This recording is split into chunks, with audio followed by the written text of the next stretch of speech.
Con lo cual, seguiremos hablando de regadío. Ustedes seguirán, nosotros también. Convergeremos seguro en muchas cosas, seguro. En otras seguro que no.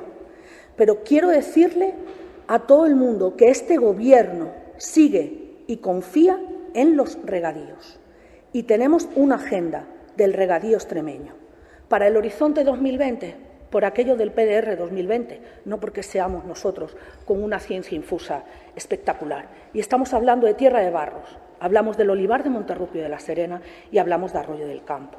Y por todos esos regadíos hemos empezado a trabajar. Y además le digo una cosa, en mi despacho no hay carpetas ni azules ni rojas, hay carpetas lilas de la igualdad de oportunidades de todos y todas en cualquier municipio. Y desde luego